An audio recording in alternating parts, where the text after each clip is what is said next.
What's happening, you guys? Alright, today is what's the 17th of April. Oops. Thought I had my high beams on for a second, then I realized glad I didn't flick him for very long. I wasn't trying to high beam that guy. I seriously thought I had my high beams on still, but just out of habit. Anyway, alright, it is the evening or the night time of the 17th of April. We are still in North Carolina. As you guys might have seen from my last video, I delivered last night in Charlotte. After I got through with that delivery, I ended up, at the end of that video, I ended up, afterward, I headed across I-85 toward Atlanta, but ended up shutting down right there at the South Carolina, North Carolina border at the pilot there in Blacksburg, South Carolina. Actually, there were a few spots available there. I got there a little after 3 in the morning, so it worked out well. Another reason it went well, after I woke up, actually, I did all my video editing for that video first, and then after I finally got it all done, decided I was going to grab a bite to eat. Well, not a lot there. You got the Taco Bell and whatever else it was right there at Pilot. Wendy's? Yeah, Wendy's and Taco Bell. And I think something else there, I can't remember, but then right down the street, on the other side of the North Carolina, South Carolina state line, because I was parked in South Carolina, but like literally you can a stone's throw from there was the North Carolina line, and right on the other side of the line there's a restaurant there called Carolina Crossing. Very easy walk. It wasn't even probably, I don't even think it was half a mile. It was close. Did not disappoint. Not a bustling, busy place, whatever, but not bad.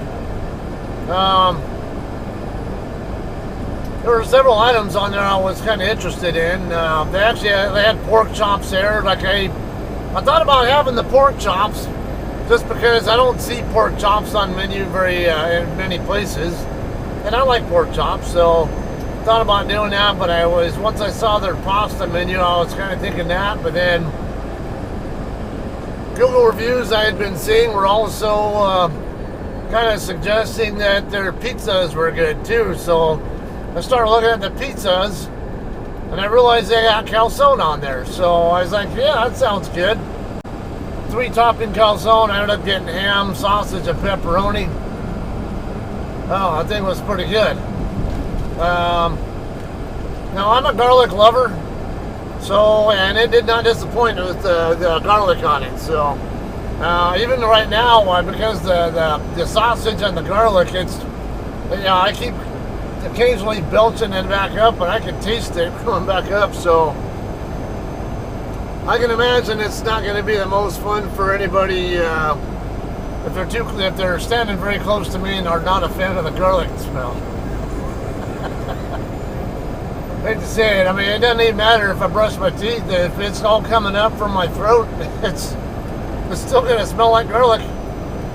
Oh well. Here's what it is. I was glad I ended up stopping there. It was good. Service was fine. It was a younger white blonde lady there. A few other people, a few other parties there, but not very busy at all. I was very happy with the way that meal went, though. It was delicious. Alright, so where we're going to now, as you see, is to the Smithfield plant in Clinton, North Carolina.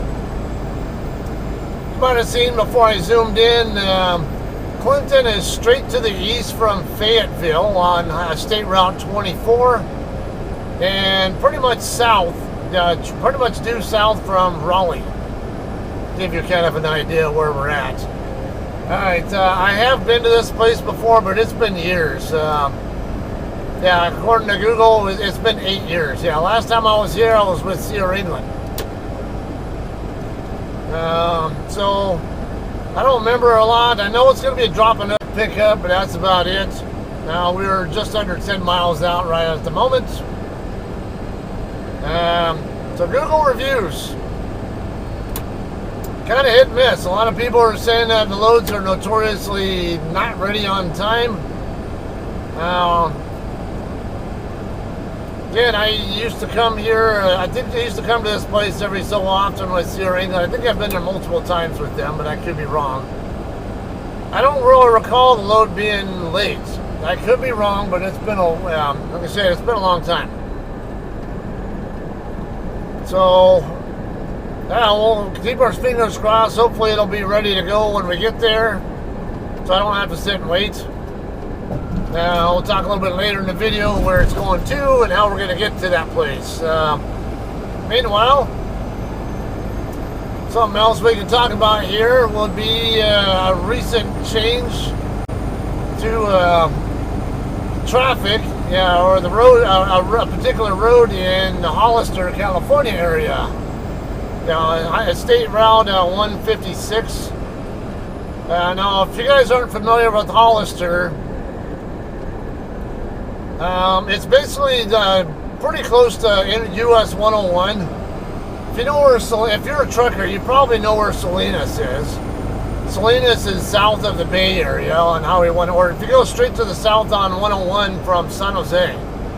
San Jose is down on the south end of the Bay Area. If you go south on 101 from there, you end up in Salinas. Before you get there, you get to a city called Gilroy.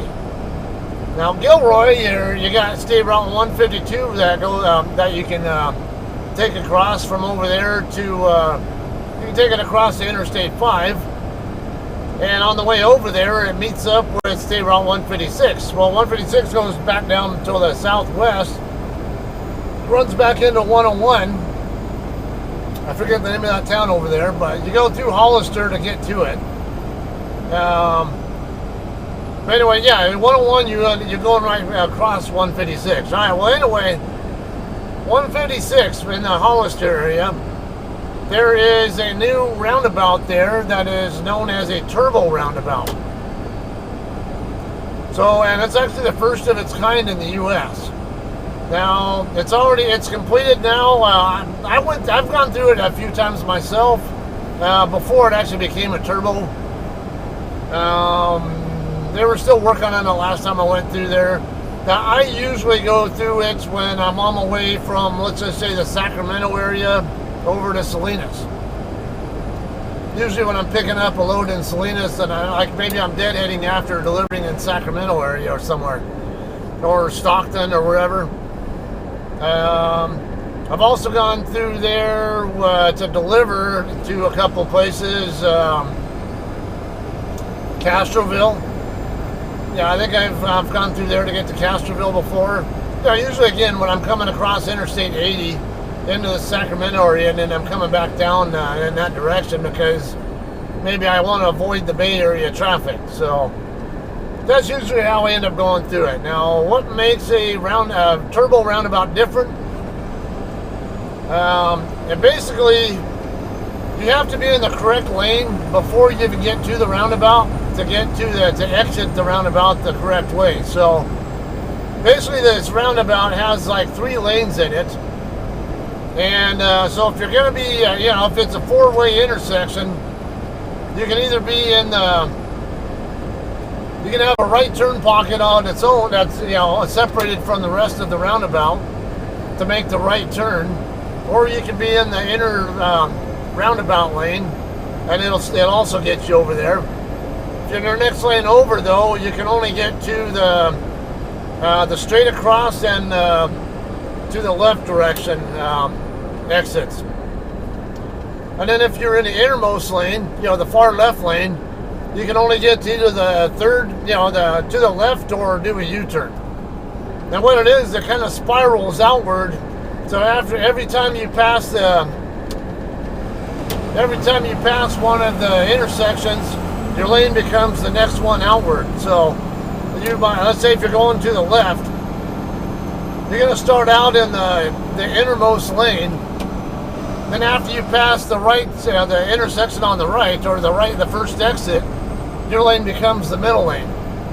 Because when you enter you end up crossing all the lanes, and then basically you enter from the left side, and then you kind of spiral, again, after every exit, you work your way one more lane outward. So, kind of interesting setup there. I guess it's used more in Europe. Those of you guys who are, my European viewers. Lisa, I don't know if you see this. You guys love your roundabouts in the UK. I don't know. Are you guys familiar with these kind of roundabouts? You have them a lot there. I don't know that Tom Reed still watches my channel. He's mostly pretty quiet. Anyone else over in that part of the world? I don't know. Let me know if you're familiar with these, what your experiences with those are. It's supposed to be safer. Now, yeah, in general, roundabouts do tend to reduce fatal crashes. But now, the early data on this, since it's been open, suggesting that traffic crashes are up a pretty fair amount at the moment. But the good thing is, serious injury crashes there are down, and most of the crashes are minor to no injury. So that's a good thing, and it could just be people are learning, or they're not familiar with this layout, that they have to be in a certain lane to use it to get to a certain part of it. And and it might be, I'm guessing it's a lot of people finding out the hard way they're in the wrong lane. Also, turbo roundabouts usually have like a little island there that'll separate the lanes from each other, so you can't easily change lanes either if you're in the wrong lane. So yeah, I suspect that's what's really going on there with that. Let me get zoomed in here. Alright, as you see there, we're going to be making a right turn up here about a mile away. We are 3.5 miles out from the customer now.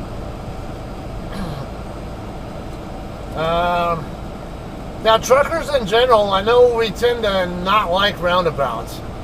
I don't mind them, really. They don't bother me. Where I tend to be bothered by them is when you get a whole shitload of traffic, especially coming from the exit to the left. If they're coming in and they're all following each other at a close interval, then it's nearly impossible to get into the roundabout at all, unless you become a road bully and bully your way in. Which makes you an asshole and possibly illegal, but like, okay, I'm not going to sit here all day long and wait for these guys to always tailgate each other into the roundabout and never let me in. So sometimes you have to bully your way into a lane and just take the space until someone actually lets you in. There are people, because people are going to have to yield. They're, I hate to do it, but there are some times where as a trucker you have to do it if you're going to get out at all. Alright, half a mile away, we're going to make that turn onto, I guess I'd call it 701. Let me go ahead and slide over that next lane after we get past this intersection.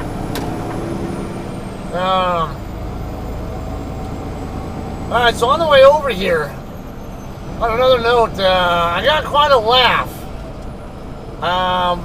Because I went through, I was on my way across from, I took US 74 across from the southeast end of Charlotte. Okay, I got two right turn lanes. Anyway, yeah, I took 74 across and then went north on 401, which you pick up in Lornville. I don't know what the name of that town is. LOURN something, with one of those freaking common suffixes, like something along the, I don't know, it might be Lornville, Lornburg, I don't know, something along that line. Pick up 401 there, and then you take 401 across to Fayetteville. Okay, on the way over there, though, on 401, you end up on this, let's see, I didn't catch a speed sign.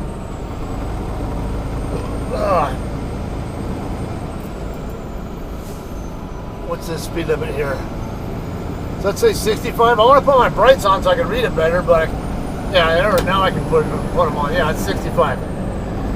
All right, when I got into this town called Rayford, R-A-E-F-O-R-D, I ended up finding out that, well, okay, I was doing about, yeah, the speed limit there coming into Rayford was 45. And I was doing just over 45. Is this where I'm supposed to be? Yeah, this is 24, okay. Glad I caught it and there was nobody around me. Okay, so yeah, I'm coming into Rayford now. There's I'm doing 48 or so in a 45 zone, and there was a car behind me. They got a little impatient. We come up on this traffic light up there in town. There's one lane going through, and then a lane to my left for left turn only. The car comes around and gets into the left turn only lane, and while we're at the red light, and I didn't see a turn signal, so I had a pretty good feeling they were going to try to, you know, shoot past me when the light turned green. But at the same time, I was like, God, be ready, because, you know, they might actually make a left turn, but there's also a possibility they're going to go shooting by me. So light turns green, sure enough, they go shooting past me to keep going straight. I started pulling out into the lane, into the road, whatever, intersection, and then next thing I know, an SUV starting to do the same thing, go like they were going to go shooting past me, and I thought I was just another idiot again. As soon as they get next to me, now it's dark, and it's a dark-colored vehicle, I couldn't see anything, but as soon as they were getting next to me, I hear a whoop, like, oh shit, that's a cop. So sure enough, the cop saw what the car was doing and pulled him over for doing that. Okay, right here next to us on the left side is the entrance to the Smithfield plant. Now, I wanted to say last time I came here, I thought there was another entrance on the north side that I used.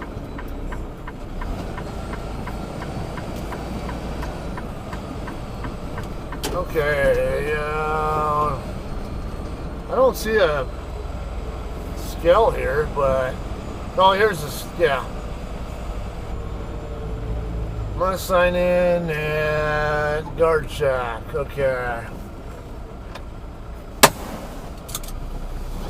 All right, let me get checked in.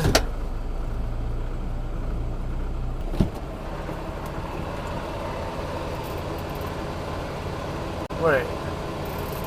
Oh, do we... Let's check in at that one or something.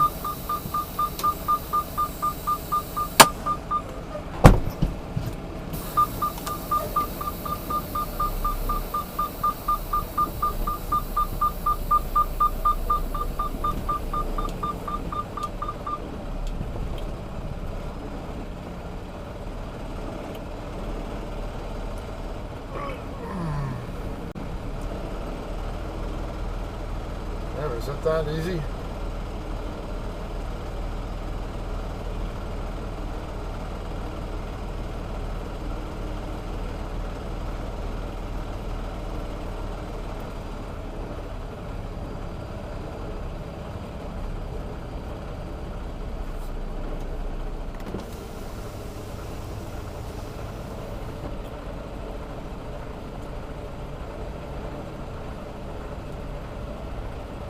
Hello.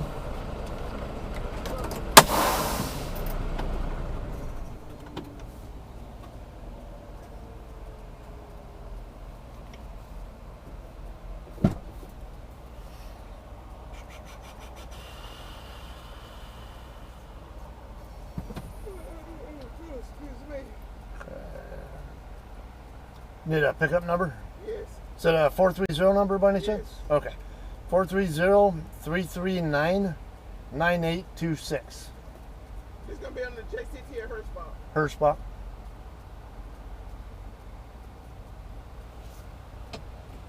Your name? Scott. Last name? Zane, Z-A-N-E. Huh? Zane, Z-A-N-E. All right, if you open the back of your trailer. Okay.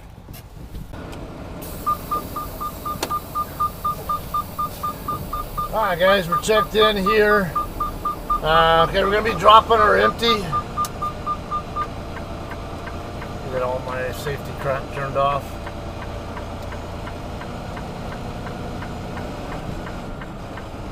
Okay, we're going to drop our empty over where all these trailers are at somewhere.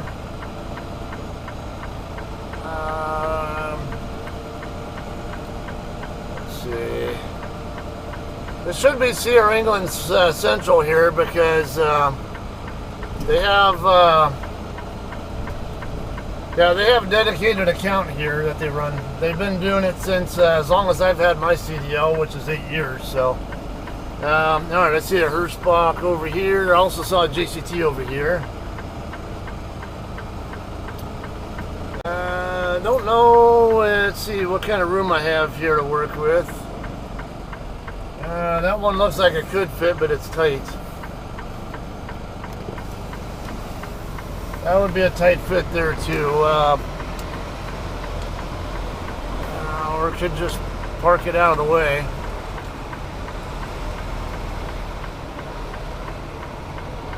Oh, is that a spot right there next to that England? Yeah, that might be a spot next to that England trailer there, so we can try that one. There's might be a little bit more room here. Or is that JB? Yeah, that's an England. Yeah, it's a little tight on the back end of it, but worst case, the trailer will stick out because it's, because of that. There's a good number of our trailers here. More than I thought. Nope. This is too tight. So we'll get the tandems over there a little bit more, and then we'll reset because I'm swinging way too wide.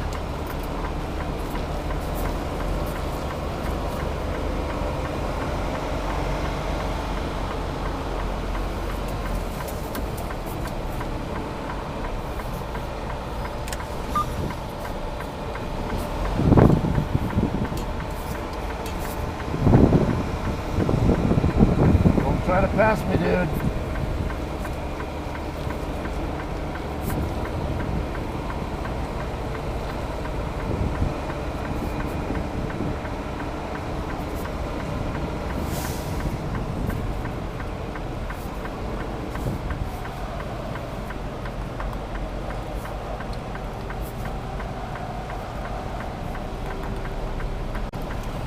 Come on.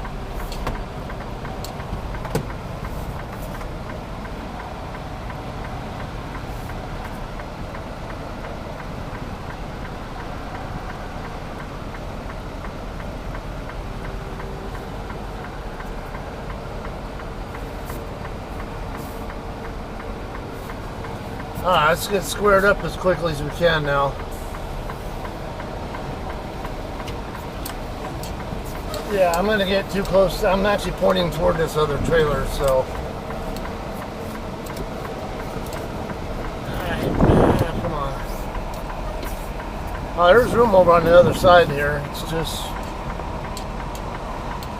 I'm about to stop until that guy turns his damn headlights off before I move again.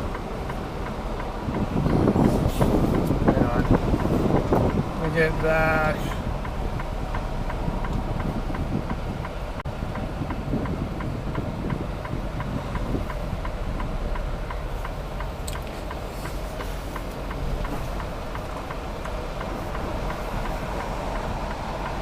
No, you don't get to cock block me.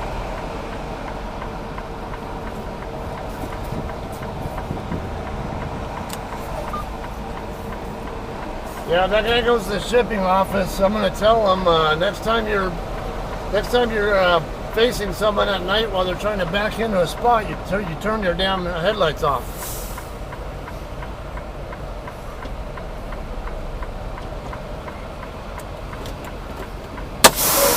Okay, I'm gonna get this dropped here.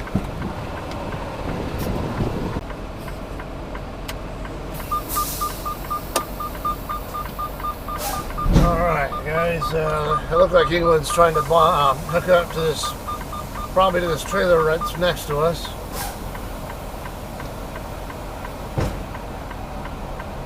Okay.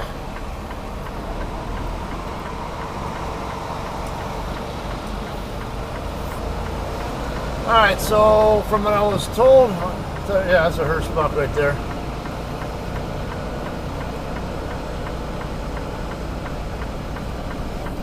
Alright, so we're going to go over to the north end of the lots. And over by dock door 18 is where we're going to check in at the shipper. I'm guessing 18 is among those doors that is straight across from us on the other side of the building. Yeah, as you can see on the satellite view, she did say come down this way and then follow the building around to the right over to the other side, and then eventually you'll find dock door 18 over on the other side somewhere.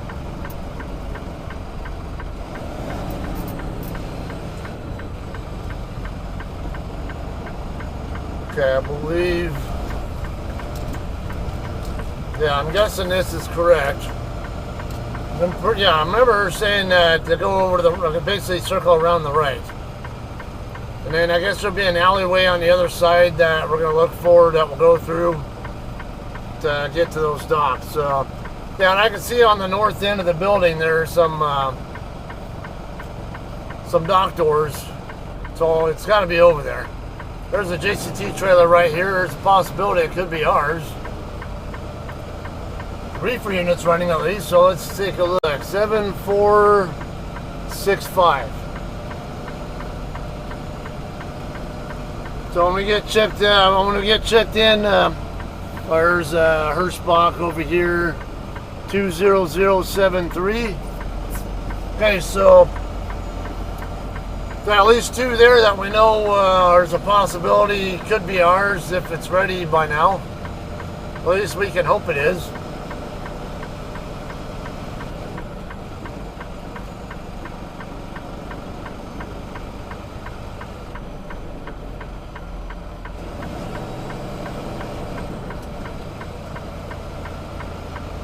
Okay, now I think I remember. Yeah, this is doors 1 through 6. I think I do remember an office over here. Okay, here's that alley she was talking about.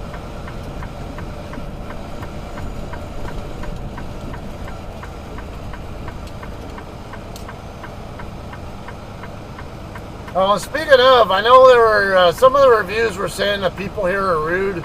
The lady who at the guard shack there, I didn't have any issues with her at all. She doesn't have any kind of attitude problem, at least not with me. Yeah, this looks really familiar, but it's been so damn long. Hard to see with that shag driver's thing. Yeah, it's probably that same England driver who checked in right behind us.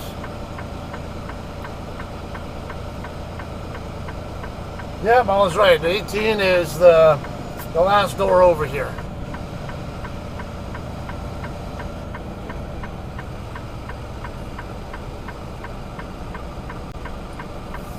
This will come over here, be out of the way, because there are no parking signs there.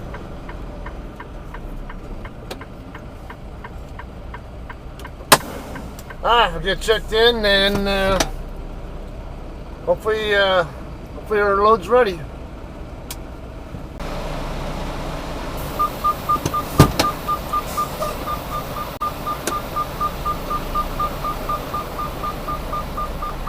All right, guys, we have bills. It is indeed one of those trailers that we saw earlier over there. So, okay, so I just talked to these England dedicated account drivers here because I was curious: is this a one-way lane, or can I get to my trailer again going this direction? And said you can go this way, but if a shag driver comes from the other side, you're going to be expected to back up. They're not going to back up. They'll make you back up. So, if there's much going on here, it'd be better to just go ahead and go circle all the way back around the lot. But one of the shag drivers just left here, he said, so might be all right.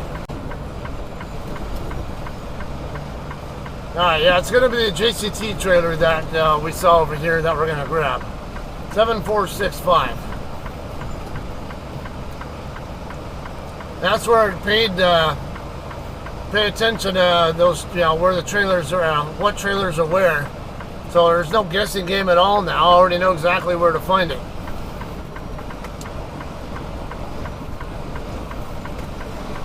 Okay, so Google reviews, they also talk about the people in the shipping office being rude or whatever, and they don't say a word. Okay, yeah, no, the lady in there did not say a word at first.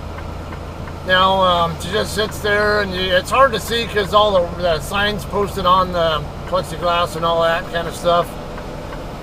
But, you know, you just slide it in, and then she'll grab the paper on her own when she's ready. And then, you know, it was just kind of a simple, all right, sign this or whatever, assign the date on the bottom left, and then just give it back to her, and then she'll give you the bills and tell you the top copy goes to the guard. And should, you know, she said be safe and all, so she was, I wouldn't say she was unpleasant. This is our trailer right here, so.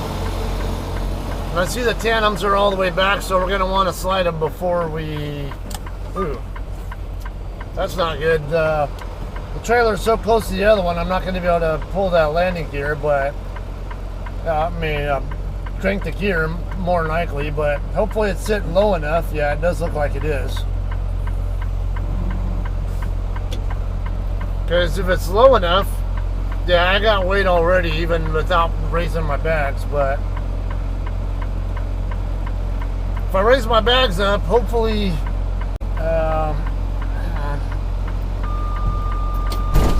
okay. Yeah, ideally, if my bags are raised up enough, I can pull the trailer forward enough to get to the landing gear, and then raise it up real quick, and then I can back it back up so we're kind of out of the way of any other traffic coming through here. So let me get this. No, not adverse condition. Let me get this started here, and we'll head on out of here in a second.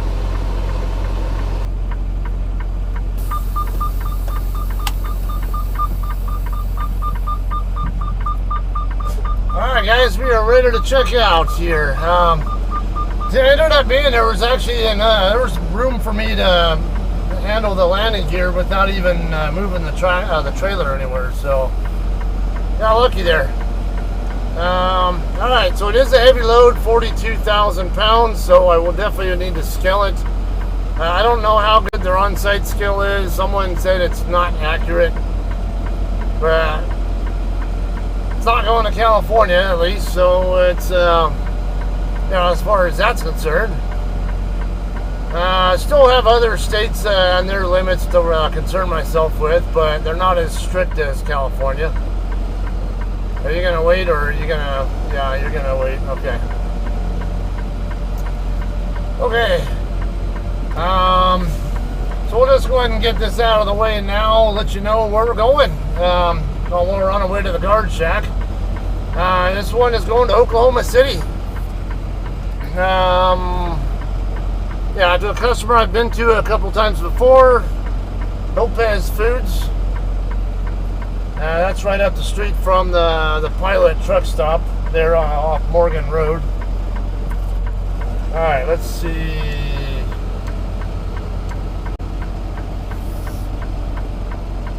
I don't know if this is they just want to do a whole gross weight only scale, or if they're gonna, or no, it looks like it might have individual plates, so might be able to get the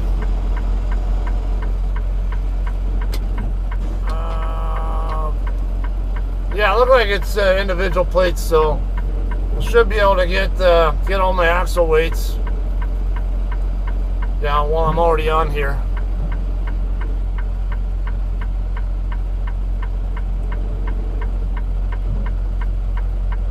Okay, we'll stop right here where the... Okay. Now we're good on gross weight. It's 76,840. Alright guys, winds are good, but yeah, we're gonna go ahead and pull up here to where she's at to check out. I will say she is very smiley and friendly. I definitely like this. She's kind of cute too. I will say it's probably on the young side for me. I don't know. Plus, I'm married anyway. Alright, yeah, she definitely get no complaints from me with her attitude. So, actually, need more people like her. She's very friendly. Okay.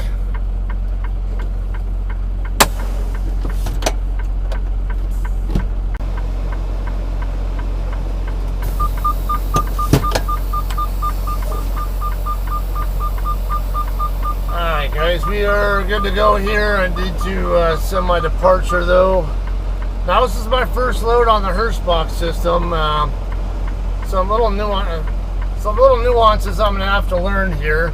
Arrival call is super easy. All I do is hit the arrive at shipper button and then hit send on that next window, and that's it. But departure, it's kind of throwing me off. It's in unsigned bills, but like I'm not used to doing that until I've already scaled good. So speaking of, we're a little bit overweight on the tandems, but not by a lot. Only 440 pounds. So I'm gonna go ahead and slide the tandems back a foot. That'll make me legal. And meanwhile, I can also take a picture of your BOL. Okay.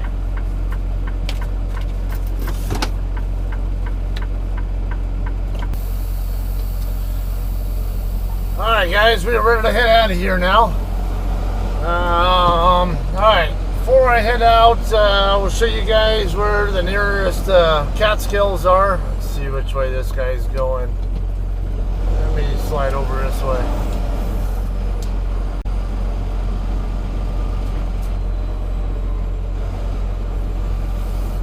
Alright, I won't be using any of these particular scales though.